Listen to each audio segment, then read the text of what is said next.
UP PGT प्रवक्ता चयन परीक्षा वर्ष 2000 समाजशास्त्र। इसके पहले की श्रृंखला में दोस्तों हम 46 प्रश्नों की चर्चा कर चुके हैं। हम आते हैं प्रश्न संख्या 47 पर।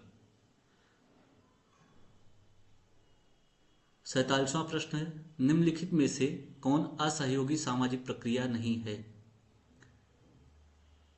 ऑप्शन नंबर 1 प्रतिस्पर्धा, ऑप्शन नंबर 2 प्रतिकूलता, ऑप्शन नंबर 3 संघर्ष और ऑप्शन नंबर 4 है आत्मसातकरण। इसमें दोस्तों आपका चौथा ऑप्शन आत्मसातकरण सही है। व्याख्या में देखें, सहयोगी सामाजिक प्रक्रियाएं जिसमें सहयोग, समायोजन, आत्मसातकरण आदि हैं, और असहयोगी सामाजिक प्रक्रियाएं इसमें प्रतिस्पर्धा, प्रतिकूलता, संघर्ष आदि हैं। अगले प्रश्न की तरफ चलते हैं। प्रश्न संख्या 48, परिवार एवं नातेदारी का क्षेत्रीय अध्ययन किसने किया है?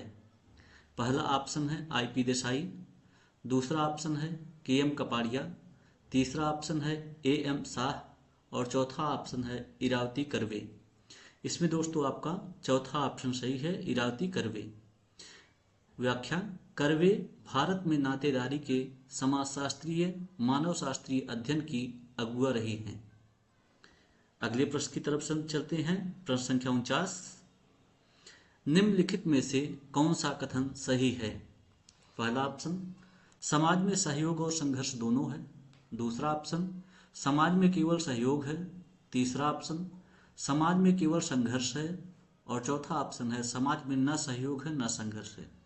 इसमें दोस्तों आपका पहला ऑप्शन सही है, समाज में सहयोग और संघर्ष दोनों है। व्याख्या में देखते हैं, समाज में समानता, विभिन्नता, अन्योन्याश्रितता तथा सहयोग पाई जाती है। सहयोग के साथ ही समाज में संघर्ष भी मौजूद है।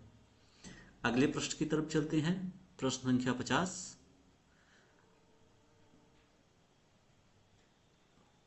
निम्नलिखित में से किसने कहा है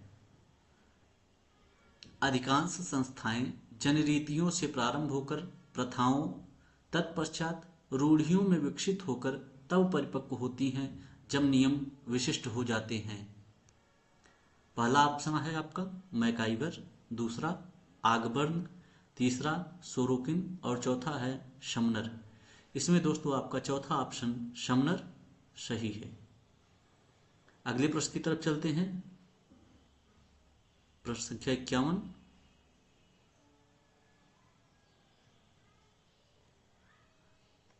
किसने कहा है समिति सदस्यता इंगित करती है, संस्था सेवा की विधि या साधन को इंगित करती है? पहला ऑप्शन आपका मैकाइवर, दूसरा नाडेल, तीसरा मैक्स वेबर और चौथा जेन्सबर्ग।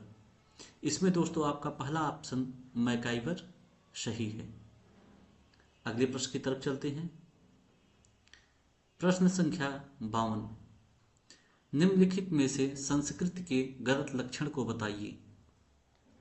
पहला ऑप्शन है संस्कृत मानव निर्मित है।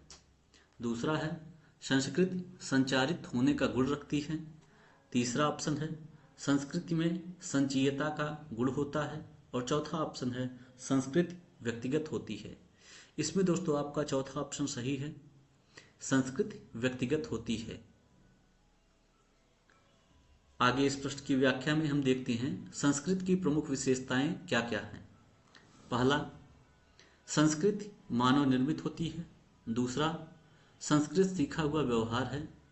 तीसरा, संस्कृत का हस्तांतरण हो सकता है या हस्तांतरित की जाती है। चौथा, प्रत्येक समाज की एक विशिष्ट संस्कृति होती है। और पांचवा, संस्कृत में सामाजिक गुण निहित होता है। छठा है संस्कृत मानव आवश्यकताओं की पूर्ति करती है। सातवां है संस्कृत अनुकूलन करने में सक्षम होती है। आठवां है संस्कृत व्यक्तित्व निर्माण में मौलिक है। नौवां है संस्कृत संतुलित एवं संगठित होती है। और 10वां है संस्कृति अधिवैयक्तिक एवं अधिसावयवी है, अर्थात संस्कृति व्यक्तिगत नहीं है।